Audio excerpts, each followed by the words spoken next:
nous mettons la soukaya la vie d'un homme kizingi ya mutu mosi qui était séparé de l'assemblée, inakukabwanaka na konga babantu qui était loin du Seigneur, inabanaka nchama nanza qui n'avait pas le droit de vivre la gloire de Dieu. inabanaka bana lende ya kuzinga nkembo ya nza Parce qu'il souffrait d'une maladie contagieuse. Il souffrait de la lèpre.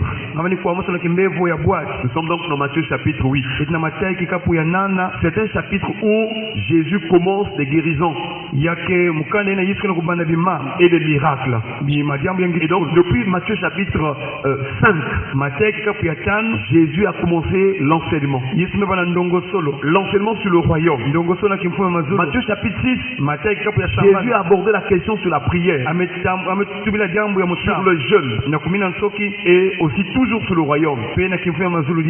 Matthieu chapitre 7 aussi, il a montré aussi toujours notre relation avec les autres. Et il nous dit que nous ne devons pas juger les autres, nous ne devons pas condamner les autres, nous devons aussi nous mirer nous-mêmes. Et à partir de Matthieu chapitre 8, il est en train de descendre sur la montagne. Il descend donc sur la montagne pour opérer des miracles. C'est ainsi qu'au verset 1, nous voyons ceci. Matthieu chapitre 8, verset 1. Lorsque Jésus fut descendu de la montagne, une grande foule le suivit. Et voici un lépreux s'étant approché, se prosterna devant lui et dit: Seigneur, si tu le veux, tu peux me rendre pur. Jésus étendit la main, le toucha et dit: je le veux, sois pur. Aussitôt il fut purifié de sa lèpre. Est-ce qu'on peut acclamer le Seigneur? Nous sommes en train toujours de voir comment que le Seigneur il fait des choses merveilleuses. Donc l'éternel Dieu est merveilleux. Merveilleux veut dire ce qui étonne par son caractère inexplicable. Nous y sommes encore dans cette définition. Et donc là où tu marches, là où tu es, dans ta foi, tu dois espérer et croire que Dieu fait des choses inexplicables. C'est-à-dire de ma vie, assurément, Dieu va faire quelque chose dont les gens n'auront pas l'explication. Mais ils sauront que celle-ci vient de Dieu. Et c'est ce qu'on appelle le miracle. Il y a un miracle pour toi, mon frère. Il y a un miracle pour toi, ma soeur. Tu ne vis pas au hasard. Il y a des choses que Dieu a préparées pour toi. Et Dieu veut accomplir ce miracle afin que dans ton environnement, dans tes relations, dans ta famille, que l'on sache que là-haut, il y a un Dieu capable de faire des choses que personne ne peut faire. Reçois ton miracle ce soir au nom de Jésus. Reçois ton miracle cette année au nom de Jésus. Que la puissance de Dieu te touche. Vis les miracles au nom de Jésus. Ce lépreux est arrivé. Il était négligé les autres. Parce que depuis le livre de Lévitique, dans le livre de Lévitique, nous voyons que la loi disait que quand quelqu'un avait la lèpre, il ne pouvait pas s'approcher des autres, de peur qu'il ne contamine les autres. Il ne pouvait pas participer aux réunions de l'assemblée. Il était mis en quarantaine. Et donc, il devait aller voir le sacrificateur pour que le sacrificateur examine la nature de la plaie, la profondeur de la plaie. Et dès que le sacrificateur découvrait que c'était la lèpre, il fallait maintenant faire un traitement de purification. Toutes ces choses sont en effet une préfiguration de la purification, non pas de la souillure du corps, mais de la purification de notre âme. Et c'est dans le Nouveau Testament, grâce à l'œuvre et l'action puissante du sang de Jésus, que nous pouvons être délivrés du péché. Non seulement être délivrés du péché, mais aussi purifiés de l'iniquité. Est-ce qu'on peut acclamer le Seigneur? Cet homme-là Mutu ya c'était son jour. yabana kilumbu ya J'aimerais te rappeler que la vie a des étapes.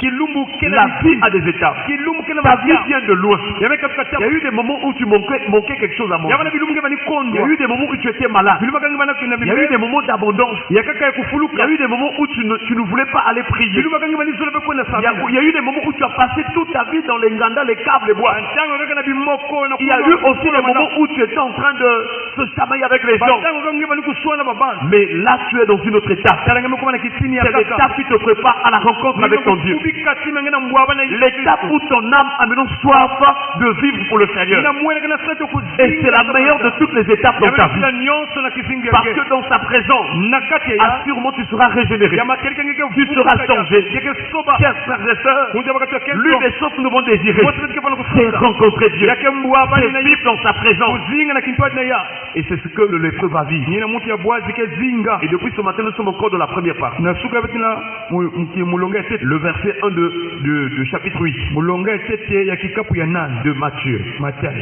Lorsque Jésus fut descendu de la montagne, na manime kukulumuka na miongo on dit que la montagne miongo est significative dans la Bible. yake na mbangululu na kibibi Même les nations étrangères qui combattaient contre Israël, makanda banzenza banini wanisa souvent Israeli elles disaient que bavani tubati le Dieu d'Israël, c'est le Dieu des montagnes. zambi ya Israeli ke zambi ya miongo Chers frères et sœurs, kazi kibusi Dieu descendait sur la montagne de Sion. yani mekulumuka na miongo ya Il manifestait sa gloire. amene monikisa nkembo Donc ya la montagne était un référentiel. miongo ke mutindu kifwani La montagne sert de référence pour Israël. yake mbambukulu sama na Israeli Et nous avons pris quelques éléments qui signifient la montagne. betimefungula binona to bitini ya fyo Depuis ce matin, nous avons vu que la montagne, c'est le lieu de prière. betimetela ti miongo ke kisika ya musa C'est un lieu où on se retire. kisika ngeme kuwe na ngemo Parce que quand on descend de la montagne, na miongo comme nous l'avons lu tout à l'heure, tuli betimetanga lorsque Jésus est descendu de la montagne, na miongo une grande foule le suivit. bankama mingi bamatu banilanda ya Donc au pied de la montagne, na ou isi ya quand on descend de la montagne, kulumuka on rentre en contact avec la foule. betike bwaba na babantu L'image de diverses personnes, kifwani ya bibizizi mingi ya l'image babantu du monde, kifwani ya inza l'image de toutes sortes d'opinions. kifwani ya banzonzolo Mais mingi pour ma yindu une meilleure intimité avec Dieu, indikio mbote na tu dois être sur la montagne. kuna kuwa na ngemo Nous na miongo prions, chers frères et na sœurs, mvula ya que Dieu dans ton cœur zamipesa tima ye apprenne cette année na kulonga mvula de ya se retirer, na kuvanda kisika na d'être lwe seul avec Dieu. na lweko na nzambi Et kintwa ce matin, nous avons rappelé, na suka betime bambula il y a deux choses ou deux éléments yakana babima zole importants dans la ya prière. ngudi na musambu Le lieu kisika de la prière ya musambu et puis le temps pentangu de la prière. ya musambu Quand tu veux vraiment te concentrer de la prière, kana ngezula kukotushwa na faire matangu un lieu où il n'y a pas assez de bruit, tosa kisika makelele kele où il n'y a pas de distraction. kisika nsaka kele Quand tu veux avoir un moment de prière, ngezula kusambila cherche un temps où c'est calme. tosa ntangu ya Dans kujuna Marc chapitre 1, le verset 35, make kikapu ya tete mulonga ya makumi Jésus sortit yesu bebasika très tôt le matin. suka Pendant qu'il faisait encore sombre, naina banaka na nkotolo ya suka il partit dans un lieu désert pour prier. amekwenda kuna na kisika nkatu na Parce kuna que c'était un temps calme. samtavana kisika to ntangu ya Chers kizungu frères et sœurs, kazi kibusi un autre texte que nous avons vu ce matin, nakana kabetumetana na suka ya dans Luc chapitre 6, verset 12, luka kikapu ya sambali mulonga ya kumi na zole il est écrit, yametonama en ce temps-là, na ntangu ina Jésus se rendit sur la montagne pour prier. yesu mekwenda na miongo na kwenda Et sambila il passa toute la nuit à prier Dieu. yani mesambila ilutsa pipa nyonso na kusambila tatu Pourquoi la nuit? samuneke Parce que pipa c'est calme. samuteka Les kujuna gens dorment. abantu kelala Il peut rentrer la présence du Seigneur. Il peut être attentif à la voix de Dieu. na kuwa nzinga ya mankululu C'est pourquoi il faut que cette année, mvula ya que tu apprennes aussi à chercher la kanda face du Seigneur, kusosa kizizi ya nzambe na pipa à se retirer, na kusambila fais des programmes personnels, sala bilokolo ya ngemosi seul avec Dieu, ngemosi na en nzambe dehors du programme de l'église. ukatuka bilokolo ya Trouve kisika un ya temps où tu parles avec Dieu. tosa ntangu ya kimoko na Dieu nzambe aime ces moments-là. nzambe zola ya C'est là où il va te parler. Il va te rendre sensible à ankesa sa singekuwa voix. ngekuwa C'est là où il va te former pour connaître comment marcher avec Dieu. singisa ngene pesa ngene ndongo Même Moïse qui était appelé de Dieu, mose tambulaka mboko Moïse avait au moins 3 ou 4 niveaux de prière. mose balaka na bitini iya to tatu ya Un musa temps, il était avec l'assemblée tangu d'Israël. mosi na dikanda Un Israeli autre temps, il était avec les anciens. tangu mosi na bakulundu Un autre temps, il était avec Aaron, Hur et Josué. tangu mosi balaka na ario pe na yoshua Un autre temps, il était avec Josué. tangu balaka na yoshua Mais un autre temps, Jésus était seul dans la présence de Dieu. pe tangu mosi mose balaka yani mosi na Que yoshua Dieu nous donne le temps, qu'il donne la motivation à notre cœur. J'allais dire la bonne volonté à notre cœur de trouver un temps pour le Seigneur. Si tu veux faire des exploits dans ta vie, si tu veux que les choses aillent bon train, si tu veux être puissant, si tu veux faire des exploits, tu dois être une personne qui s'approche de la présence de Dieu. Le prophète Élie en est un exemple. Qu'est-ce qui a fait que Élie aille défier le roi Akab? Un roi qui avait le pouvoir, qui pouvait ordonner qu'on puisse tuer une personne.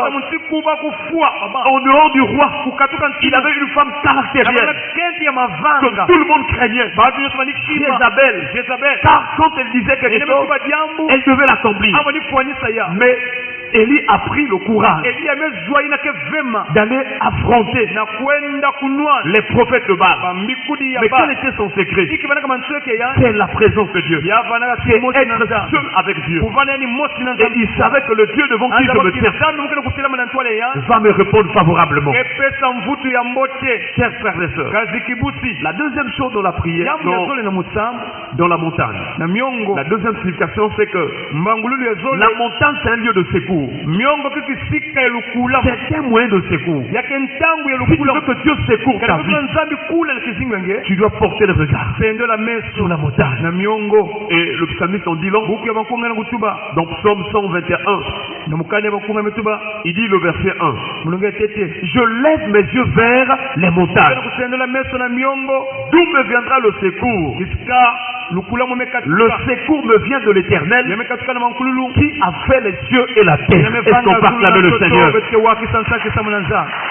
C'est ce que nous avons écouté tout à l'heure. Si les temps passaient, tu partais vers les charlatans, les féticheurs, je ne sais pas, toutes sortes de choses, on t'a fait faire. Alors maintenant, n'oublie pas que le secours vient de l'Éternel. Jésus n'est pas compliqué. Il est tellement puissant. Il n'a pas besoin que quand tu rentres devant lui, que tu enlèves les chaussures, que tu enlèves les sandales. Il n'a pas besoin de te poupouler. Il n'a pas besoin d'une bougie. Il n'a pas besoin d'une scénette. Il est tellement puissant. Il est la parole. Si tu veux voir des miracles dans ta vie, crois qu'il est la parole. La parole qui a tout créé. La parole au commencement qui a créé toutes les choses. C'est par cette parole que toutes choses subsistent et existent. Si tu veux être puissant, si tu veux être guéri, si tu veux que tes ennemis puissent fuir devant toi, crois en la parole de Dieu. Chers frères et sœurs, nous voyons que si nous levons nos yeux sur la montagne, le secours est garanti. Et Élie a eu la victoire.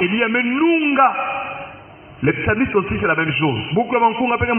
Chaque fois qu'ils avaient un problème, une situation, ils partaient de la présence de Dieu. Si tu as un problème, fléchis les genoux. Ne va pas d'abord te lamenter. Ne va pas donner l'information aux autres. Ah, moi là vraiment, ça ne tient pas à la maison. Ah, mon mari, ma femme, les enfants là sont têtus. Là, tu es en train de livrer l'information au diable. Ils vont encore t'attaquer davantage. Quand tu as un problème, va dans la présence de Dieu. Va sur la montagne. Fléchis les genoux. Hébreux chapitre 4 verset 16. Nous avons lu le matin aussi. La Bible déclare: approchons-nous donc avec assurance du trône de la grâce, afin d'obtenir miséricorde et de trouver grâce pour être secourus dans nos besoins. Ce texte veut dire que lorsque nous approchons de Dieu dans la prière, lorsque notre cœur puisse comprendre, lorsque notre cœur comprend que dans toute situation, dans tout problème, dans toute circonstance, nous devons nous approcher de Dieu. Alors qu'est-ce qui va se passer? Dieu va nous accorder la miséricorde. Est-ce qu'on peut acclamer le Seigneur? quel que soit le type de péché que tu aies commis, si tu t'approches de lui de tout ton cœur, il va te pardonner. Parce que sa miséricorde durera toujours. Dans ce monde, dans les cieux, sur la terre et sur la terre, il n'y a qu'une seule personne qui a ce cœur-là, d'un amour éternel. Quels que soient les gaffes, quel que soit le crime que tu as commis, il n'y a que ce cœur-là d'amour. Son amour est éternel. Et quand tu t'approches de tout ton cœur, quel que soit ce que tu as fait, quand tu vois l'intention de ton cœur, que tu as besoin du pardon, de changement, d'une nouvelle vie, il va te pardonner. Il va te faire miséricorde. N'oublie jamais, mon frère, ma soeur, le pardon n'est qu'auprès de Dieu. Le psaume 130, je pense, le verset 4, il dit: si tu gardais le souvenir des iniquités, Seigneur éternel, qui allait subsister? Mais le pardon se trouve auprès de toi, afin que l'on te crée. Même le diable a peur lorsque nous obtenons le pardon. Quand tu vas dans la présence de Dieu et que Dieu t'a accordé miséricorde, le diable a peur et son pardon le Seigneur. Parce qu'il a perdu, il a peur parce qu'il perd déjà un esclave. C'est-à-dire un esclave reçoit la liberté. Or, quand un esclave reçoit la liberté, il devient fort. Et il reçoit les paroles du royaume. Il reçoit l'esprit du royaume des cieux. Cet esclave-là devient un danger pour Satan. Que le Seigneur te donne d'être rempli de son Esprit Saint. Là où tu es esclave, reçois la liberté. Reçois la liberté. Reçois la liberté par le Saint-Esprit. Et sois fort au nom de Jésus. Chers frères et sœurs, la deuxième chose dans le trône de la grâce, c'est la grâce que Dieu accorde. C'est-à-dire, tu n'as pas mérité cela, mais Dieu va se décider de te faire grâce. Si dans ce que Dieu veut faire dans ta vie, il veut t'élever au poste de directeur, il veut t'élever à un niveau donné. Quand Dieu te fait grâce, même si tu n'avais pas les aptitudes, même si tu n'avais pas les potentialités, quand la grâce de Dieu arrive, tu rentres dans une autre saison qu'on appelle l'excellence. C'est-à-dire tout ce que tu vas faire, tu vas commencer à remarquer, ça marchera, ça prospérera, ça ira de l'avant. Voilà ce que la grâce nous apporte. Troisième chose, c'est maintenant le secours dans tous nos besoins. C'est-à-dire, chaque fois que tu as un besoin, j'ai besoin vraiment de 1000 francs. Ça, c'est dans la pensée. Dieu va utiliser, il va communiquer la pensée à une personne. Ou bien il va utiliser les moyens pour que tu obtiennes les 1000 francs. Mais quelquefois, toi, tu ne remarques pas que mais j'avais besoin de 1000 francs. Ah, merci vraiment. C'est Dieu qui a utilisé les moyens pour que les 1000 francs viennent vers toi. Si Dieu laisse les 1000 francs depuis le ciel pour tomber, tu vas fuir. Ah, ça c'est la magie. Ça c'est la magie. Tu vas fuir. Donc Dieu va utiliser dans les relations avec les hommes, il va utiliser des gens qui vont te bénir. Ou bien on peut te faire un travail et tu reçois de l'argent. Tous ces moyens-là viennent de Dieu. Chers frères et sœurs. Et donc, en Jésus-Christ, rassure-toi que tu seras secouru dans tous tes besoins. Alléluia. Une autre situation de la montagne. La montagne, c'est une attitude de confiance envers Dieu. C'est-à-dire, plus tu te consacres dans la prière, comme nous l'avons dit en amont, plus ton cœur va désirer s'approcher du trône de la grâce, plus ton cœur va se confier en l'éternel. tu ne vas plus supporter de te retenir. Quand tu as une pensée, quand tu as un souci, tu iras devant Dieu. Tu dis, Seigneur, regarde cette chose, regarde ma situation. Seigneur, je me confie en toi. Je te recommande ce problème-là. Voilà l'importance de vivre pour Dieu dans la prière. D'être dans la montagne. Chers frères et sœurs, le psaume 125, le verset 1 nous rappelle ceci. Ceux qui se confient en l'Éternel sont comme la montagne de Sion. Elle ne chancelle point. Elle est affermie pour toujours. Est-ce qu'on peut acclamer le Seigneur?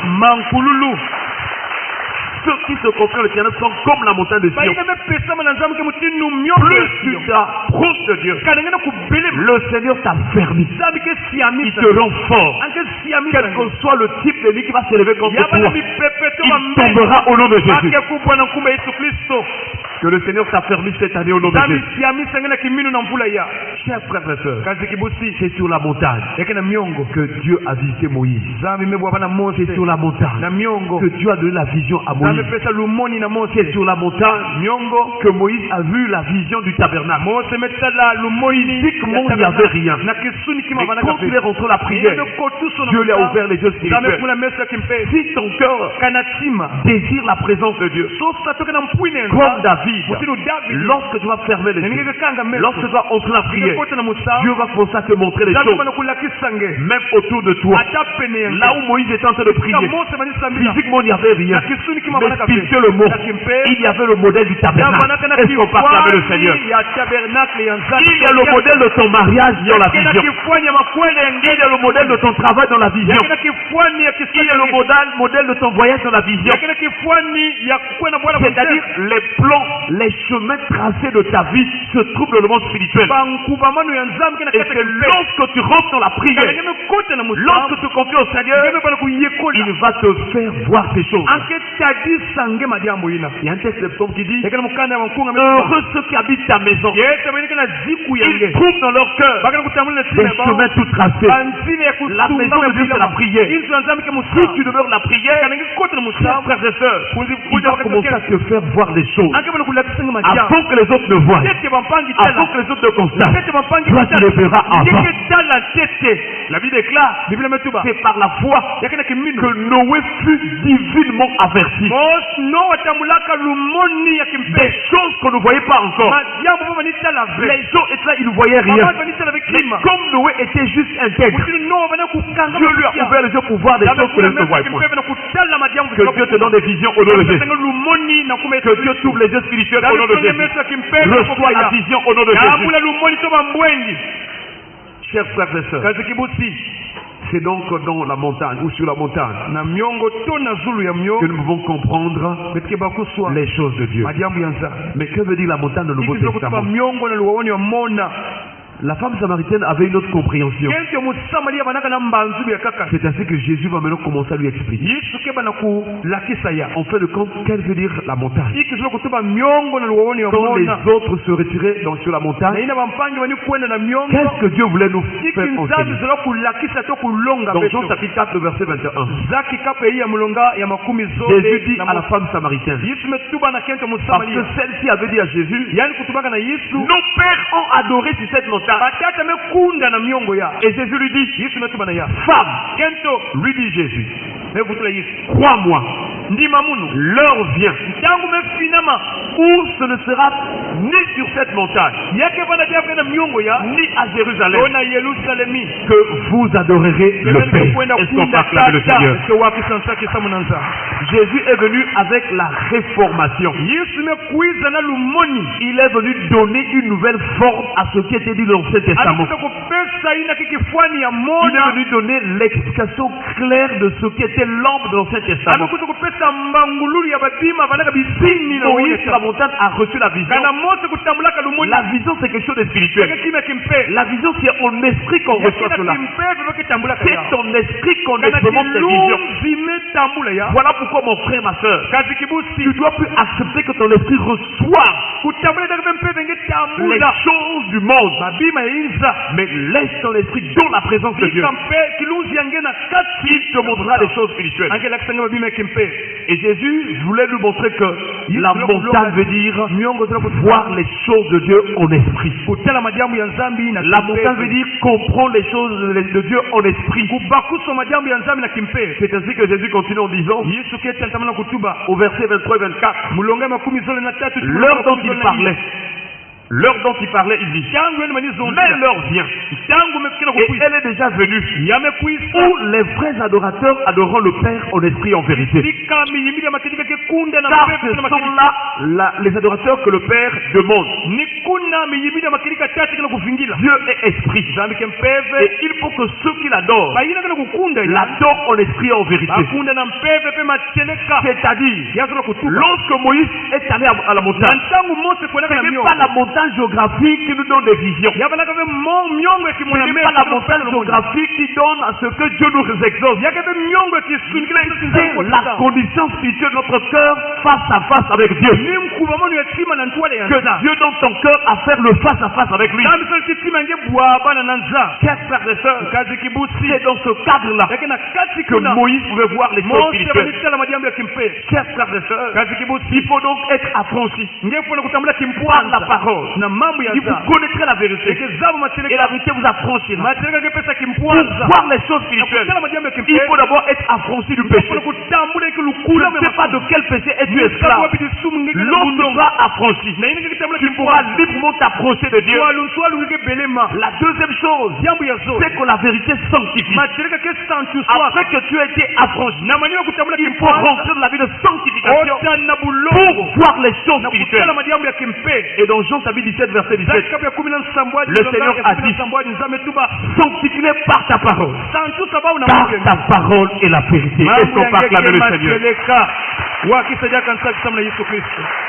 La dernière définition de la montagne ce soir, c'est que la montagne est un lieu où Dieu pourvoit nos besoins. C'est-à-dire lorsque tu vas rentrer la prière, lorsque tu as compris tout ce que le Saint-Esprit t'a expliqué. Maintenant pour donner ton cœur à être souvent dans sa présence, alors quel que soit le besoin que tu auras, le Seigneur sera ton pourvoyeur. Peut-être qu'avant, tu ne comptais que sur les hommes. Tu allais souvent demander de l'aide. Tu vas chez l'oncle, là, vraiment, ça ne marche pas. Tu vas chez la tante, vraiment, j'ai besoin de l'argent pour le commerce. Dieu veut nous montrer ce soir que si notre vie est consacrée dans sa présence, en ce moment-là, lui-même, il va pourvoir. Et c'est ce que Abraham a vécu. Alors qu'il voulait sacrifier Isaac, il pensait sacrifier Isaac. Mais ce jour-là, Dieu lui dit non, tu ne peux pas tuer ton enfant. Je sais maintenant que tu m'aimes. Et tu ne m'as pas refusé ton fils. Et pendant qu'ils étaient là, ils voient un bélier retenu dans les buissons. Dieu s'est pourvu. Et dans Genèse chapitre 22, le verset 14, la Bible déclare, Abraham donna à ce lieu le nom de Yahvé Jireh. Est-ce qu'on peut acclamer le Seigneur? C'est pourquoi l'on dit aujourd'hui, à la montagne de l'Éternel, il sera pourvu. C'est-à-dire dans la présence de Dieu, tu ne manqueras de rien. Tu as peut-être beaucoup cité le psaume 23. L'Éternel est mon berger, je ne manquerai de rien. Seigneur, tu as dit l'Éternel est mon berger. Oui, Dieu a dit, il est écrit l'Éternel est mon berger. Mais s'il est ton berger, la brebis est toujours à côté de ton berger. Donc il faut maintenant que ton cœur adopte cette vie de prière. Pas seulement la vie de prière de chasser les démons, d'envoyer le feu, mais l'intimité de ton cœur, le face à face avec Dieu, seul avec Dieu. Ma prière ce soir, que Dieu nous donne d'être, que nous prenions conscience de cet aspect de notre relation avec Dieu.